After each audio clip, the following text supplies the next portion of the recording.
Hai semua, saya Sofian, seorang VFX content creator di Malaysia. Sejak awal terlibat dalam editing, saya belajar daripada YouTube untuk menghasilkan video efek. Masa awal-awal buat video, saya suka gabungkan stock footage dengan footage saya untuk menjadi satu video tanpa melibatkan 3D. Beberapa tahun berlalu, saya mula libatkan editing saya dengan dunia 3D dan saya rasa lebih bebas dan lebih fleksibel untuk menghasilkan VFX yang lebih menarik. Saya rasa kat sini mesti ada yang berminat nak belajar 3D kan? Ini berita baik untuk korang semua. Sebab saya bersama dengan Arif Nizam, iaitu founder Awesome School, juga seorang VFX artist yang bekerja di London untuk Hollywood Industry. Kami bekerjasama mengeluarkan satu program baru untuk mengangkat bakat anak muda di Malaysia ke satu arah yang lebih tinggi. Saya pernah berada di mana saya cuba belajar sesuatu efek tapi tak dapat jumpa tutorial yang betul-betul memenuhi kehendak saya hingga saya jam dan buntu. Jadi saya faham kadang-kadang anak muda yang kat luar sana yang nak belajar tapi tak dapat nak cari kos pembelajaran yang mudah dan cepat untuk difahami. Kami di Awesome School mengeluarkan program pertama kami iaitu 3D animation yang didesainkan untuk membantu mengeluarkan kreativiti anak-anak anda yang berumur daripada 10 sehingga 15 tahun. Kelas ini akan berlangsung selama 9 bulan. Yang bestnya, kami akan realisasikan karakter rekaan anak-anak anda menjadi 3D model secara percuma tau. And yes, our program is well suited for English speaking children as well. Jadi kalau korang dah tonton video ni sampai ke sini, maksudnya korang berminat dengan program ni dan korang dah cukup satu syarat untuk join kami. Sekarang kami membuat New Year Sale dengan diskaun sebanyak 20% untuk peserta terawal. Anda boleh hubungi kami di nombor yang tertera atau mesej sahaja di media sosial kami. Kami tunggu anda di sana. Kizaru atau nama sebenarnya adalah Borsalino, merupakan seorang admiral yang sangat berpegang teguh dengan arahan dari world government. Namun walaupun begitu, Kizaru berpegang kepada uncertain justice yang bermaksud keadilan yang tidak pasti, di mana justice ini berada di antara absolute justice dan moral justice, atau lebih tepatnya ia dikatakan tidak terikat dengan kewajiban maupun kebenaran dan hanya bertindak mengikut kehendaknya. Sifat Kizaru yang berubah-ubah menjadikannya lebih sukar untuk difahami. Namun kebelakangan ini, apa yang terjadi dan ditunjukkan dalam Egghead Arc telah mengubah persepsi ini, kerana ada beberapa momen yang telah ditunjukkan berkenaan Kizaru dan itu membuktikan yang Kizaru masih mempunyai belas kasihan terhadap orang lain.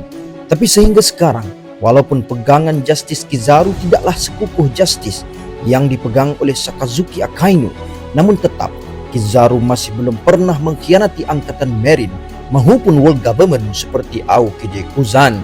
Namun sekarang semua itu bakal berubah kerana berkemungkinan Kizaru nampaknya bakal mengkhianati world government. Dalam chapter 1103, Kizaru akhirnya mampu bangun dan duduk kembali setelah badannya melemah akibat menerima serangan dari Gear 5 Luffy. Dan sebelum itu, Kizaru juga ada menyebut nama Jewelry Bonnie dan Sentomaru, seolah-olah Kizaru masih mengambil tahu tentang Bonnie dan Sentomaru. Dalam chapter 1091, kita ditunjukkan bagaimana Vegapunk dan Kizaru telah mengajak Sentomaru untuk sertai Marine, dan setelah itu hubungan Sentomaru dan Kizaru terlihat seumpama murid dan guru, walaupun pada hakikatnya Kizaru tidaklah mengajar kesemuanya pada Sentomaru. Dan Sentomaru juga lebih rapat dengan Vegapunk dibandingkan Kizaru, tetapi tetap Sentomaru masih menghormati Kizaru. Dan jika dinilai dan diperhatikan dengan teliti, tindakan Kizaru juga menunjukkan yang dia masih ada belas kasihan kepada Sentomaru, seperti saatnya pertempuran mereka sebelum ini di chapter 1091, di mana Kizaru tetap tidak membunuh Sentomaru walaupun Sentomaru menghalang misinya. Kemudian Bonnie, yes, memang boleh dikatakan hubungan Sentomaru dan Kizaru lebih erat dibanding hubungan Kizaru dan Bonnie. Tapi yang menjadi hubungan ini sangat istimewa adalah disebabkan Bartolomeo Kuma. Kizaru tahu segala rahsia dan seksa yang ditempuhi oleh Kuma, kerana dalam chapter 1102, Kuma juga pernah mengatakan di hadapan Saint Garcia Saturn, Vegapunk dan juga Kizaru, di mana apa yang Kuma lakukan semua ini adalah untuk Bonnie, walaupun Kuma tahu dia akan kehilangan segala memorinya terhadap Bonnie. Dan kerana itu, sebelum Kuma diubah menjadi cyborg, Kizaru telah memberikan penghormatan terakhirnya kepada Kuma kerana Kuma tidak bersalah. Tetapi ini adalah disebabkan ego yang sangat kejam dari world government. Tapi apakan daya, Kizaru masih berpegang dengan justice-nya dan masih menurut arahan dari Gorosei. Dan dalam chapter-chapter yang akan datang mungkin satu plot twist akan berlaku di mana Kizaru bakal mengkhianati world government kerana pegangan justice-nya, di mana justice-nya adalah uncertain justice, yang bermakna Kizaru masih bertindak mengikut kehendaknya.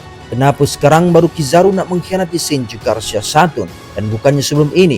Ini adalah disebabkan Kuma.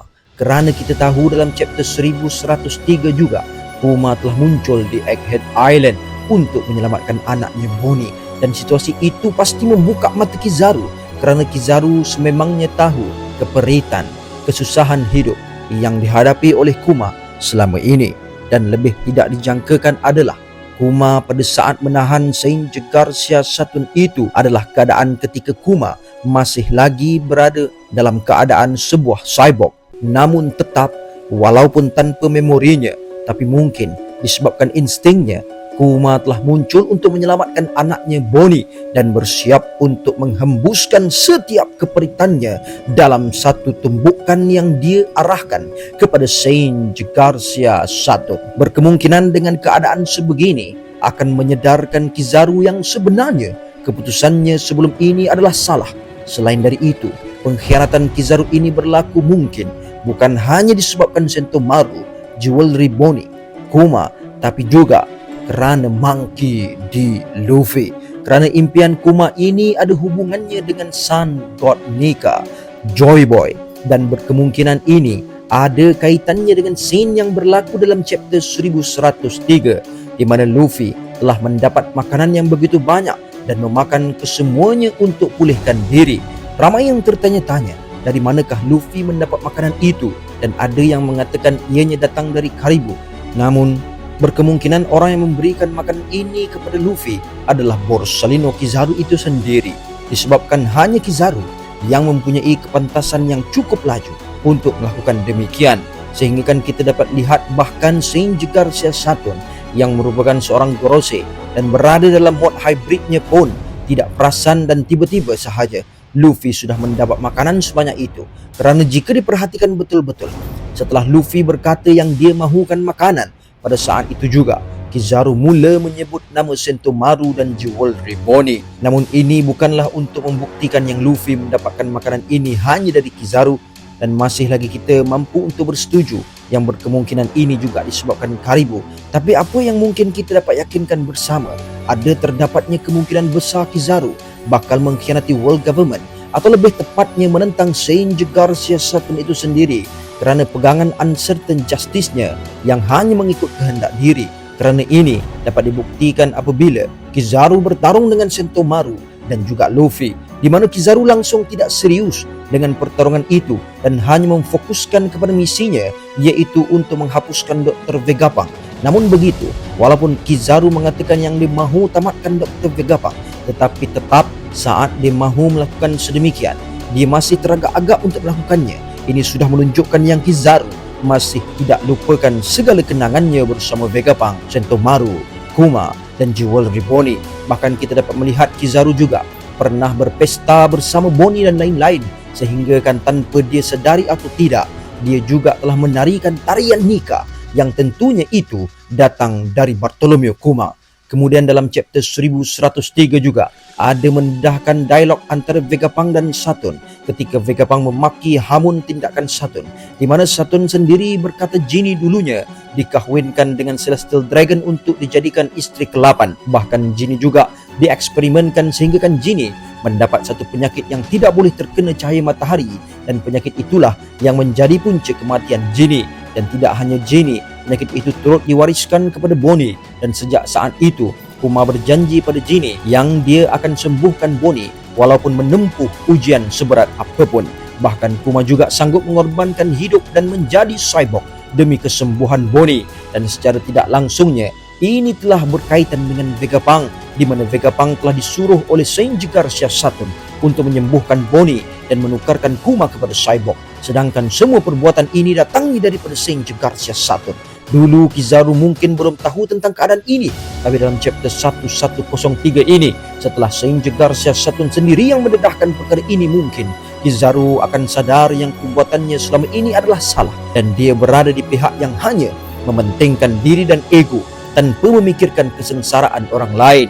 Dulu Aokiji Kuzan juga pernah mempersoalkan Akainu yang membunuh rakyat Ohara, tapi sekarang Kizaru pula, di mana Kizaru mempunyai hubungan yang boleh dikatakan indah bersama Sentomaru, Vegapunk, Bonnie, dan Bartholomew Kuma, mungkin akan merasakan yang Senju Garcia Saturn ini sudah berlebih-lebihan, dan bahkan Kizaru akan mula tertanya-tanya, adakah ini Merin yang diagung-agungkan selama ini, tapi hanya untuk melaksanakan ego orang-orang atasan seperti Celestial Dragon dan juga Gorosei.